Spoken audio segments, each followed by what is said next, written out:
शाम करीबन 5 बजे ये तीनों अपने काम से लौटते थे और शाम ठीक 6 बजे घर का काम करने वाली बाई भी पहुंच जाती। कभी कभार इस बाई के साथ उसका बच्चा भी आता, जो पूरे घर में खेलता रहता और उनके सामानों से छेड़छाड़ करता रहता। मुंबई शहर में बाई मिलना बहुत मुश्किल है और इसलिए शायद वो बाई के इस बच्चे के सारे नखरों से परेशान होते हुए भी अपनी तरफ से कोई आपत्ति नहीं जताते थे। एक दिन तो हद ही हो गई। प्रकाश और नंदिनी जब घर लौटे तो पाया कि बाई का बेटा उनके घर के ड्राइंग रूम में खेल रहा है।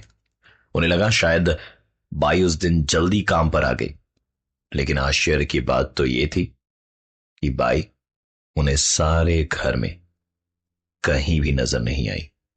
उन्हें लगा शायद अपने बच्चे को उनके घर पर खेलने के लिए छोड़कर बाई बगल वाले शर्मा जी के यहां काम करने चली गई होगी।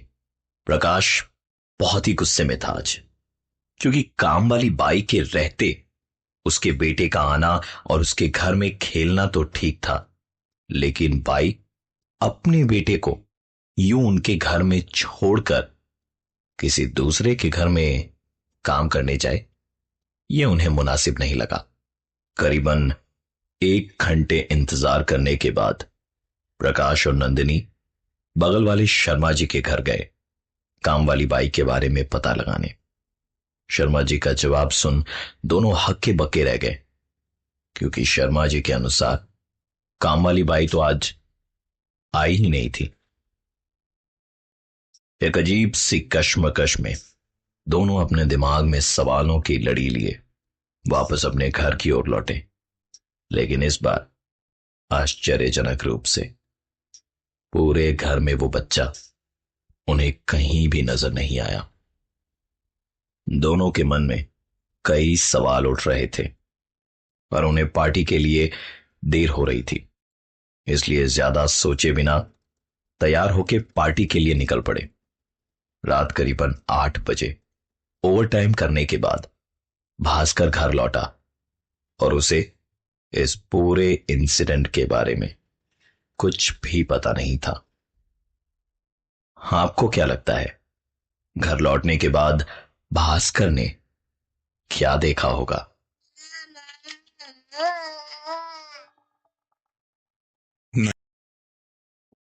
मुंबई वो शहर जहां लोग आंखों में सपने बसाए आते हैं। दिन की रोशनी और रात की चकाचौंध हमेशा ना इस शहर को जिंदा रखती है, पर इस रोशनी और चकाचौंध के पीछे छिपे हैं कई राज, जिनको किसी ने जानने की कोशिश नहीं की, क्योंकि जिंदगी यहां चलती नहीं, दौड़ती है। शायद यही कारण था कि उन लोगों ने उनकी जिंदगी में हो रही अजीबो गरीब घटनाओं के पीछे का राज जानने की बहुत दिनों तक कोशिश ही नहीं की।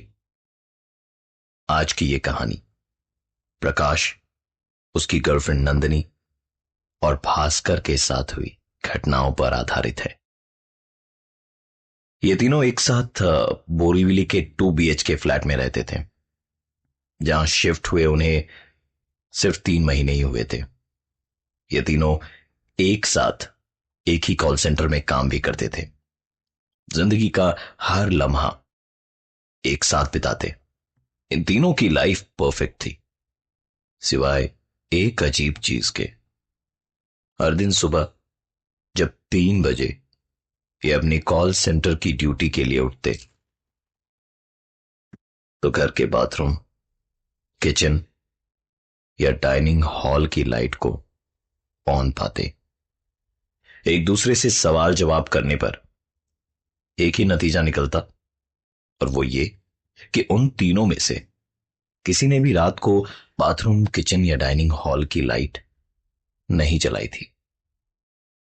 इस अजीब घटना की शुरुआत आज से 3 महीने पहले हुई थी, जब उन्होंने इस घर को अपना घर बनाया था। इन तीनों ने इस बात को किसी के साथ भी डिस्कस नहीं किया, क्योंकि उन्हें हमेशा यह डर सताता था कि शायद उनके दोस्त उनका मजाक उड़ाना शुरू कर दे। इस कहानी की अभी तक की बातें मुझे बहुत नॉर्मल लगी, क्योंकि मैंने खुद ने अपने घर में टीवी को 3-4 बार खुद ब खुद स्टार्ट होते देखा है। शायद कोई टेक्निकल प्रॉब्लम हो, लेकिन अगर हम प्रकाश, नंदिनी और भास्कर की कहानी की बात करें तो घटनाएं सिर्फ लाइट के ऑन रहने तक सीमित नहीं रही, क्योंकि धीरे धीरे एक के बाद एक अजीबो गरीब घटनाओं ने उनके दिमाग में कई सवाल खड़े कर दिया।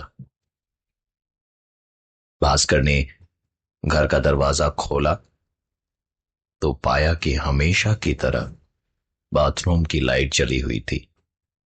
उसने लाइट स्विच ऑफ करना जरूरी नहीं समझा, क्योंकि उसे तभी नहाने भी जाना था। रूम में एंटर करके भास्कर ने अलमारी खोल अपना टॉवल निकाला और बाथरूम की ओर चल पड़ा। भास्कर ने जैसे ही बाथरूम का दरवाजा खोला, उसके पैरों तले जमीन खिसक चुकी थी।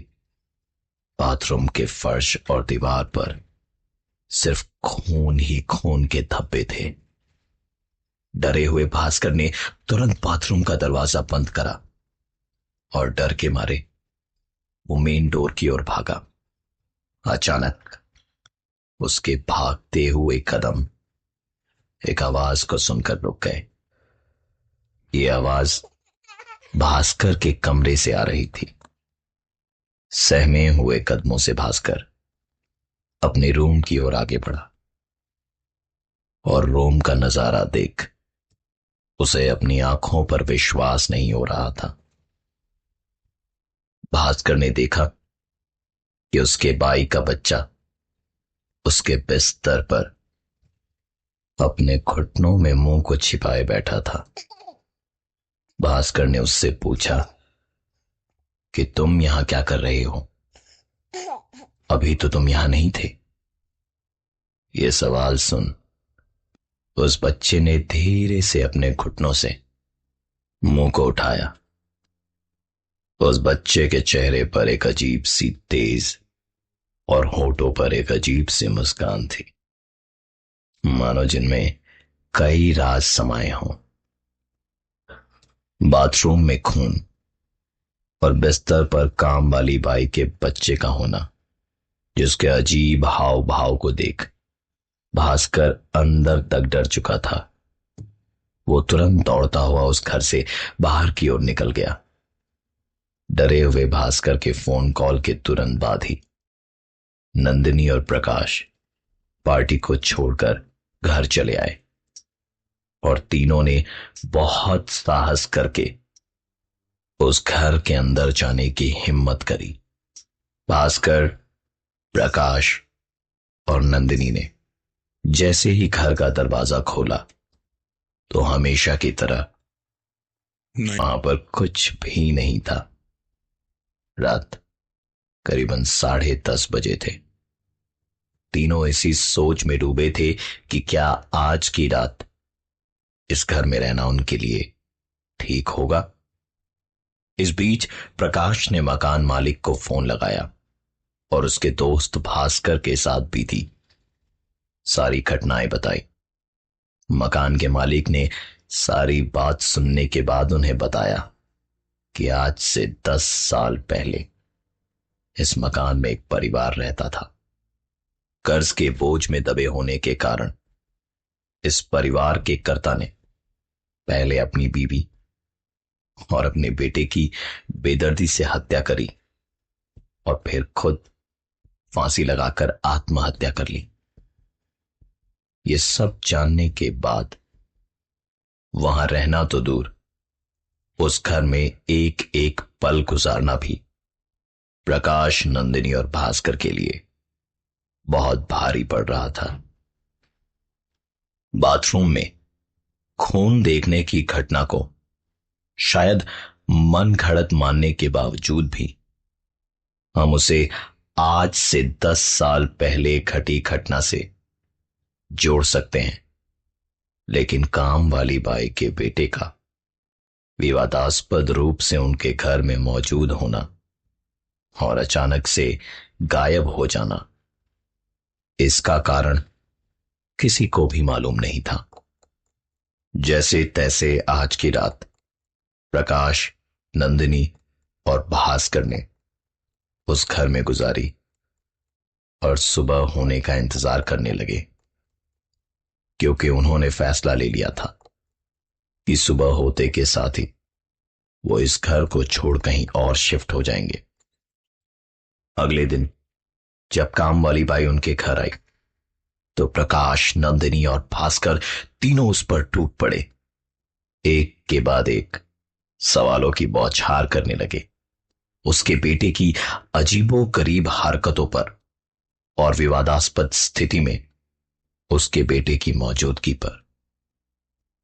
5 मिनटों तक स्तब्ध रहने के बाद कामवाली ने अपनी चुप्पी तोड़ी और बस एक ही चीज कही कि उसके पास उनके सवालों का कोई जवाब नहीं है, क्योंकि उसका उसका तो कोई बेटा ही नहीं है।